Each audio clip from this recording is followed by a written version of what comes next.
Unfortunately, we have another incident involving Ricardo Dos Santos, a Portuguese sprinter who has competed in the Olympics. Once it was safe to pull over, here's what occurred. Per his tweets, Ricardo wrote, "After I stopped, 2 officers ran towards either side of the car. One fist clenched, banged on my window, and tried opening the car door.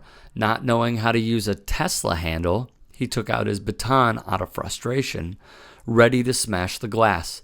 And that is exactly what you see with this officer, using his baton to meet the glass windows of Dos Santos's car. It appears, per Dos Santos's video, the two are having a chat, and the officer does not try breaking the window again. The third video of Dos Santos's is from the rear of his vehicle. He would write that he is annoyed that 2 years have passed and nothing has changed, but they still manage to over-police. Why do 7 armed officers need to be present when I was alone? 2 or 3 max would have been enough. In this video, if you look closely, you will indeed see all 7 of the officers. There is no audio with these videos, which I must assume Dos Santos and his lawyer may use in court. He did reply to a tweet quoting one police officer who said, "Let's put that matter to bed." We do not know the context, but judging off the history of Met Police and their run-ins, let's say, with Dos Santos and his partner Bianca Williams, the likelihood of them meaning this with a good intent is rather slim. Recall this story that we covered previously on this very medium. Wait, he didn't do anything!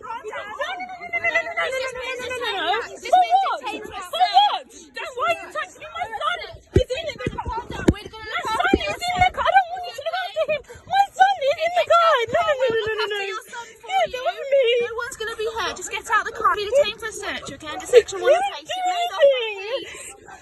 Get out of the car, and we don't need to do this. You're detained for a search and PC citizens unlocked. In July 2020, Met Police stopped Williams and Dos Santos on what appeared to be drummed up allegations of driving suspiciously and claimed the driver did not stop. Their 3-month-old son was in the back seat. Here was Ricardo and Bianca speaking with the outlet The Telegraph at the time of the first incident. Within seconds of them pulling up to the car, they were out of the car, shouting, had their batons ready, and like an orange thing to break the glass. It all happened so quickly. And further with CNN, then NBC. Take a look. Within 4 seconds of them arriving toward my car, they come out batons blazing, ready to smash the window. How can I communicate or conversate to somebody, anyone, any human, within 4 seconds of them wanting to assault me or assault my property? When they took me out of the car, they said that they smelled cannabis. Funnily enough, because I've never smoked in my life, I've never held cannabis, I've never done any forms of drugs. I feel really hurt and just a bit scared, really. And now Ricardo and Bianca must deal with this again for the second time in roughly 2.5 years. Now, some of the officers with the Met Police, I'd like to read this to you. 3 of them have come under investigation for gross misconduct, and the police commissioner, Cressida Dick, has resigned. Yet, still, here we are once again, where the racial profiling appears to be in full swing. CNN notes in a series of tweets, Dos Santos posted dashcam footage from his car of the incident, which showed the sprinter pulling over and several police officers then approaching the vehicle. The Metropolitan Police issued a statement posted on Twitter suggesting that the 27-year-old failed to pull over in good time. The statement said, "We are aware of footage on social media showing part of a stop on a car."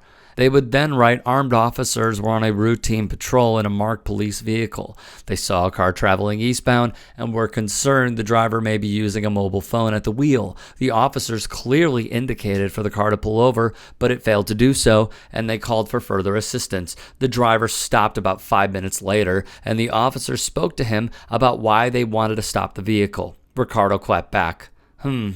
Yes, only showing part because the rest will be with my lawyer. Also, no mention of why I took a little longer to stop with a thumbs up emoji. Speaking to BBC Radio 5 Live, Dos Santos said nothing had changed since he and his partner, the British sprinter Bianca Williams, were stopped and handcuffed by the police in July 2020 in what they allege was an instance of racial profiling. Dos Santos said, "My intention was purely for people to understand that even though the police have been put on special measures, nothing has or is going to change." He added, "My worry is that it is never going to stop. If people don't talk about it, especially people with a platform and a voice, it's not going to stop." After police claimed he was on the phone, Dos Santos was allowed to go after a discussion with the cops. Dos Santos said he showed officers his phone to prove he had not been using it. He said he stayed as calm as possible. He added, "It's happened many times, so it's my norm." He said that after the incident in 2020, when his family was stopped driving a Mercedes with blacked out windows, they decided to change their vehicles. "I thought a family car would stand out a lot less," he said. He said the car's cameras made him feel safer, and one of the officers stopped behaving aggressively after being told the car had a camera. Dos Santos said, "You act differently when you know you're being recorded."